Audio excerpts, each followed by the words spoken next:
Hello and welcome to this video on Pico diagnostics. This particular video is going to concentrate on how to carry out a very quick and simple cylinder balance test using our Picoscope and the Pico diagnostic software. Now before we take a look how to set up our software and how to carry out the test itself, we're going to take a quick look at how to connect up our hardware that's required in order to run this test. Therefore, if you take a look at the video in the bottom right hand corner of the screen, you can see that I already have my test lead connected and that this has been connected to battery positive and also to battery ground. And this has been connected to channel A of the Picoscope. Now in terms of connecting up our hardware, that's all that's required, a very quick and simple connection to the vehicle battery. So if we move on now and take a look at the software, in order to carry out the test, we simply click on the cylinder balance icon on the left hand side of the screen. This then opens up the cylinder balance test application within Pico Diagnostics, and you can see we are instantly presented with this recently new feature, which is our enhanced setup wizard. Now you can see from page 1 of the wizard that we have a very brief list of instructions that we need to carry out just to ensure that we're going to get a good signal in order for our software to test. So if we work through all the stages together, you can see that stage 1 is telling us to connect channel A of the Picoscope to the electrical system. Now I've already done this direct to the vehicle battery. However, you may work on an application where either the battery is not accessible or where the battery is positioned, like for example in the rear of the vehicle, that your signal strength can't be well obtained. Therefore what you can do is you can go directly onto the back of the alternator. Now please be careful with going on the back of the alternator, because as we know the alternator is usually driven off an auxiliary belt, therefore there is reciprocating and moving parts there. But also on most modern applications now, where engines are being made more compact to fit into smaller engine bays, the alternator can be positioned near quite hot components, such as the exhaust. So if we are going to use the alternator as an option, just be careful that we're not going to cause any danger to ourselves, or that our equipment's not going to be positioned where it could cause some problems later on in the test. Now if we take a look at stage 2, you can see that it's asking me now to switch on my headlights, and stage 3 is asking me to start the engine. So I'm just going to go ahead now, I'm going to turn on my headlights.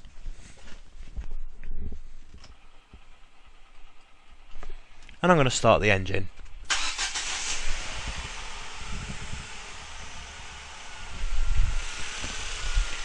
Now if we take a look at stage 4, we can see that the software is doing a very quick voltage check for us, and again that's streaming live. You can see that it's giving me around 13.6 to 13.8 volts. This is slightly higher than our normal output engine idle, and that's because we've already got the headlights on. So what we've tried to do there is we've tried to put a slight electrical load on the vehicle just to give us a good signal output. So what we're going to do now is we're going to click on next. Now the next page of the wizard, this is where the software needs to know how many cylinders there are on the application in which we're going to test. Now in this particular application it is a 4-cylinder engine, and you can see that 4 was already selected for me by the software as the default option. So all I need to do now is simply click on the next button so we can move on in the wizard. Now the final part of the wizard is our signal strength meter. Now you can see that I've got a good RPM output there of around 850 RPM, which on this particular application is perfect, but you can see by the meter itself that I've got a very good strong signal. That's approximately 90 to 95%, although it is slightly fluctuating. Now when you come to carry out the test, you may see that your signal could be very weak, and it could be either orange or it could even be a red, very poor signal.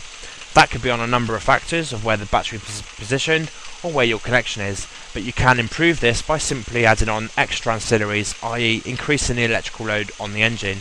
Now to do this you can simply turn on ancillaries such as heated windscreen, interior heater, front or rear fog lights, and also taking up our dip beam to main beam. Just enough ancillaries just to get our signal strength up. As you can see mine's pretty good. I'm going to click finish just to complete the wizard and accept all the information I've put in. So all we need to do now in order to carry out and run the test, we simply click on the start button in the bottom left hand corner of the screen.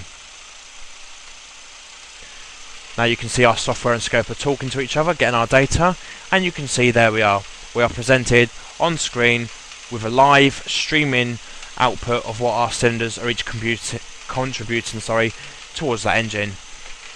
Now note that I've just said this as live. In previous versions this has been recorded and presented on the screen. However, now a recent enhancement to the software is that we can run this test live. And this is very, very useful, because if a cylinder was to drop out or was to misfire whilst we're running a test, we'd see this actually on the screen. Now, to prove this, what I'm going to do is I'm going to disconnect injector number 3 of the engine, and what we'd hope to see is that one of our cylinders is going to drop out, and then when I connect it back up, hopefully we're going to see that come back up again. So I'm going to go ahead and do that now. You can hear the engine's not very happy. You can see that our signal on cylinder C, or our output shall we say, has dropped down to 10%. Now the reason it's given a 10% reading, not 0, is if you think of that cylinder now, it's now acting like an air pump, so we do have compression still taking place, which is going to give us a resistance on our piston and conrod, and this will be seen by the alternator. Now if I plug the injector back in, what we should see is a nice increase back up to around 98, maybe 100%. There we go, you see we're back up effectively near enough 100%. What's also very useful is if you look at the bottom of the screen, just under each bar, you can see that there is a counter that's increasing all the time. This is our sample count, and you can see that we're already approaching 2,700 samples. We've just gone over that. But if you take a look at cylinder C, you'll see that this has 800 counted misfires. If you look at cylinders A, B and D, you can see that these are very low, around 100. And the reason for that is every time a misfire occurs, or the software detects a misfire, it registers this as a count. So cylinder C has a very high misfire count compared to the number of samples taken, and again this was the cylinder in which we dropped out. You can also see that we have our RPM meter still at the bottom of the screen, and this is recording live, and our signal strength meter is still there as well. And this is very important, because if our signal was to drop out and the results were to alter on the screen, we'd know straight away it wasn't actually the engine, it was our signal, and then we could rectify that again by changing the electrical load on the engine. Now I hope this video has been of some assistance to you and helps you when you come to carry out a cylinder balance test, and I thank you for your time and thank you for watching this video. Thank you very much.